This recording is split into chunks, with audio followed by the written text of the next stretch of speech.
మీరు ఏ కోరికతోనైనా చెయ్యవచ్చు. ఆయన పరబ్రహ్మస్వరూపుడై అనుగ్రహించేస్తాడు. ఎందుకంటే అలా యోగమునందు నిలబడగలిగిన ప్రజ్ఞాశాలి కనుక. శ్రీరామాయణంలో ఒక చమత్కారం ఉంది. దాని పేరే రామాయణము. రాముడితో మిగిలిన వ్యక్తులందరూ నడుస్తారు. అసలు రాముడు కనిపించని కాండ ఉండదు సుందరకాండ వినా. సుందరకాండలో రాముడు కనపడకపోయినా రామ కథ 1కి 10 మార్లు చెప్పబడుతుంది. అటువంటి రామచంద్రమూర్తి వలన ఉపకారము కాని ప్రత్యుపకారము కాని పొందనివాడు రామాయణమునందు లేడు. ఆయనకి ఉపకారం చేసిన వాళ్ళందరికీ ప్రత్యుపకారం చేశారు. ఒకవేళ ఉపకారం చేయకపోయినా ఉపకారం చేశారు. కానీ ఆయన ఉపకారాన్ని పొంది కూడా ప్రత్యుపకారం నేను చెయ్యలేను అని చెప్పింది ఎవరితో అంటే ఒక్క హనుమతోని చెప్పారు. రామాయణ పరిసమాప్తి సమయంలో హనుమని దగ్గరికి పిలిచి గట్టిగా కౌగిలించుకుని ఒక మాట అన్నారు. మదంగే జీర్ణతాం యాతు యత్తయోపకృతం కపేహి నరహ ప్రత్యుపకారాణం అపత్సాయ అతిపత్రతాం అన్నారు. హనుమా, నువ్వు చేసిన ఉపకారము నా శరీరమునందు జీర్ణమైపోవుగాక. ఎందుకని? నువ్వు నాకు చేసిన ఉపకారానికి నీకు ప్రత్యుపకారం చెయ్యడం ఇక సాధ్యం కాదు. నేను కష్టంలో ఉంటే నువ్వు నా భార్య యొక్క జాడ కనిపెట్టావు. ఇప్పుడు నీకు ప్రత్యుపకారం చేయాలంటే నీకు అటువంటి కష్టం కలగాలి. కోరచ్చా నేను? అందుకని నేను కోరను. నీకు అటువంటి ఆపద రాదు. కాబట్టి నీకు నేను ప్రత్యుపకారం చెయ్యలేను. నీవు చేసిన ఉపకారము నా శరీరమునందు జీర్ణమైపోవుగాక అని కౌగలించుకున్నారు. హనుమ ఒక్కరు తప్ప రామాయణం మొత్తం మీద ఈ స్థితిని పొందిన వారు వేరొకరు లేరు. అందుకే రామచంద్రమూర్తి అవతార పరిసమాప్తి సమయంలో ఆయనతో అందరూ వచ్చేస్తానని వెనక వెళ్ళిపోతున్నప్పుడు హనుమని కూడా అడిగారు. హనుమ, నువ్వు వస్తావా అని అడిగారు. రామచంద్ర ప్రభో, మీరొకటి, మీ కథ ఒకటి, మీ నామం ఒకటి కాదు. ఎక్కడ ఏమి తెలిసినా తెలియకపోయినా రామనామము రామనామము రమ్యమైనది రామనామము అంటే అక్కడికి వెడతాను. రామ కథ చెప్తే వెడతా, రామాయణం చెప్తే వెడతా. ఇప్పుడు రాముడు అన్నాడు, మక్కథా ప్రచరిష్యంతి యావల్లోకే హరీశ్వర తావద్రమస్య సుప్రీతో మద్వాక్యమనుపాలయం. రామశాసనం హనుమకి. ఎక్కడ రామనామం చెప్పినా, ఎక్కడ రామ కథ చెప్పినా, ఎక్కడ రామాయణం చెప్పినా హనుమా నువ్వు అక్కడికి వెళ్ళి కూర్చుని వింటూ ఉండు. హనుమ సభలోకి వచ్చారు అంటే సభలో ఉన్న వాళ్ళందరికీ మంగళమే. నన్ను నమ్మండి, చచ్చిపోయేవాడు కూడా బతుకుతాడు. హనుమ దర్శనం అంత గొప్పది. ఆయన దర్శనం చేస్తే చాలు. నిన్నను మీతో చెప్పా, సంధ్యాకాల దర్శనంతో సమానం. ఉపద్రవాలు కూడా తొలగిపోతాయి. అంత శక్తివంతం హనుమద్ దర్శనం అంటే. అటువంటి హనుమ సభలోకి ప్రవేశిస్తారు. ప్రవేశించి అనుగ్రహిస్తారు. ఎందుకని అంటే పైన రామశాసనం ఉంది. ఇదే మహానుభావుడు తులసీదాస్ గారి జీవితంలో జరిగింది. తులసీదాస్ గారు ప్రతిరోజు గంగానదిలో స్నానం చేసి చెంబుతో కాసిన నీళ్లు తీసుకొచ్చి రావి చెట్టు మొదట్లో పోసి రావి చెట్టు కింద కూర్చుని తపస్సు చేస్తుండేవారు. ఆ రావి చెట్టు మొదట్లో గంగ నీళ్లు పోస్తుంటే గంగాజలం తగిలిందో ఏమో ఒక బ్రహ్మరాక్షసుడు పైనుంచి కిందకి దిగాడు. బ్రహ్మరాక్షసుడు అంటే ఎవరు అనుకుంటారేమో, వేదం చదువుకుని కూడా దొంగతనాలు లాంటివి చేసి బ్రతికిన వాళ్ళు బ్రహ్మరాక్షసులు అవుతారు. పతంజలి చరిత్రలో చెప్తారు.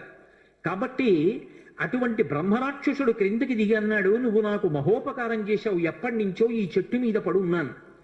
నువ్వు గంగాజలాన్ని తెచ్చి ఈ చెట్టు మొదట్లో పోసినప్పుడు గంగాజల స్పర్శ చేత నా పాపం శమించింది.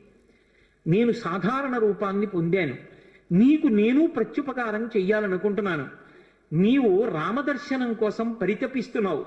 నీకు రామదర్శనం కావాలి అంటే చేయించగలిగిన వారు హనుమ ఒక్కరే. హనుమ రోజు వస్తుంటారు. ఎక్కడికొస్తారో తెలుసా?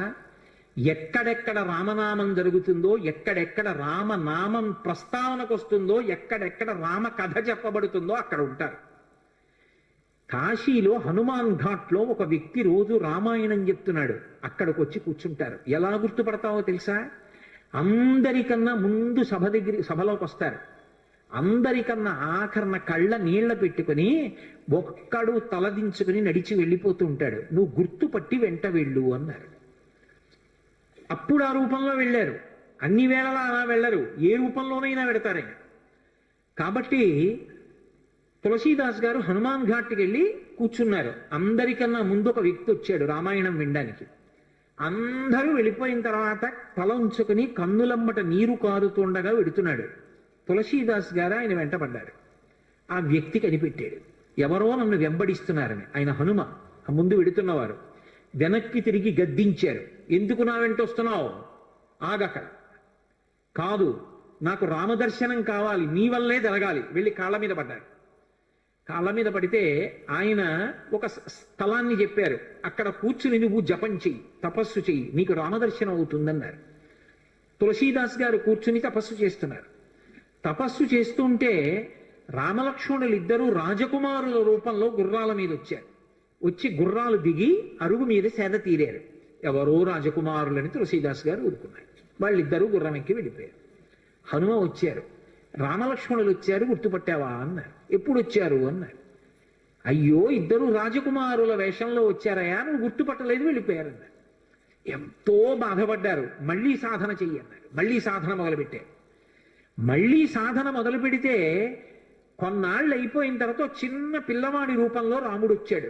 గంధం తీస్తున్నారు తులసీదాస్ గారు రామచంద్రమూర్తికి అనులేపనం చేయడానికి. చిన్న పిల్లవాడి రూపంలో వచ్చి తాత తాత నాకు గంధం ఇస్తావా అని అడిగాడు. ఇది రాముడి కోసం రా పో అన్నారు తులసీదాస్ గారు. మళ్ళీ పొమ్మంటున్నాడు రా రాముడు వస్తే అని హనుమ వెంటనే పంజరంలో చిలక రూపంలో వచ్చి పాట పాడాడు. రాముడు బాలుడి రూపంలో వచ్చి తులసీదాస్ గారిని గంధం అడుగుతున్నాడు, గుర్తించలేని తులసీదాసు వెళ్ళిపోమ్మంటున్నాడు అని. అది విన్నటువంటి తులసీదాస్ గారు వెంటనే పిల్లవాడి కాళ్ళు పట్టుకుని పిల్లవాడి కాళ్ళ మీద పడ్డారు. పడగానే రామచంద్రమూర్తిగా దర్శనమిచ్చారు. దర్శనమిచ్చి, తులసీదాస్ నా పేరు మీద నువ్వు రామాయణాన్ని, దక్షిణ దేశంలో వాల్మీకి రామాయణం, దక్షిణ దేశమే ఎక్కడైనా వాల్మీకి రామాయణం, కానీ నువ్వు ఇప్పుడు రామచరితమానస్ అన్న పేరు మీద రామాయణాన్ని రచించు. ఉత్తర భారతదేశంలో రామచరితమానస్కి ఎంత గౌరవం అంటే, మీరు ఆలయాల్లోకి వెళ్ళండి, వ్యాసపీఠాలు పెట్టి దాని మీద రామచరితమానస్ పెడతారు.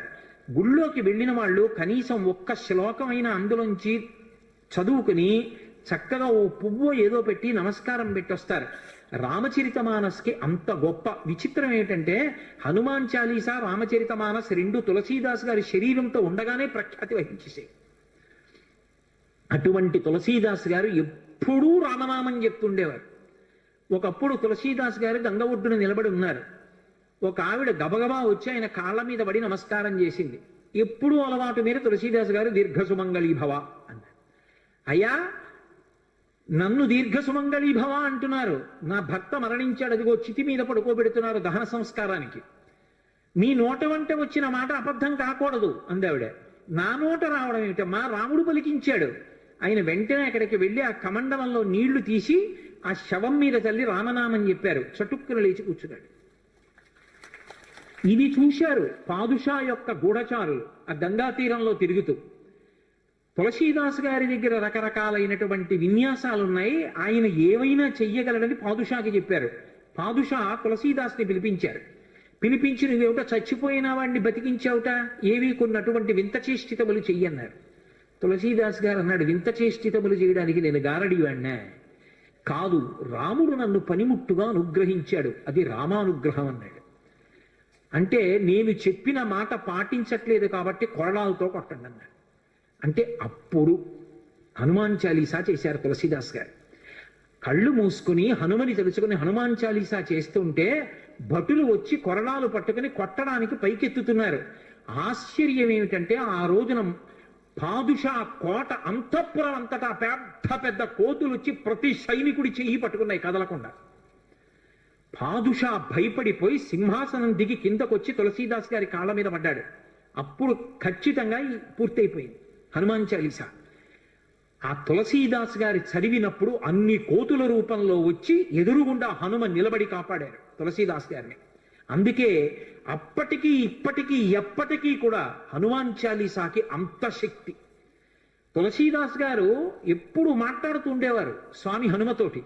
రామాయణ రచన చేసేటప్పుడు, రామచరితమానస్ రాసేటప్పుడు ఏ ఏ ఘట్టం దగ్గరికి వచ్చేటప్పుడు ఆయా ఘట్టం దగ్గర మళ్ళీ హనుమకి చదివి వినిపిస్తూ ఉండేవారు.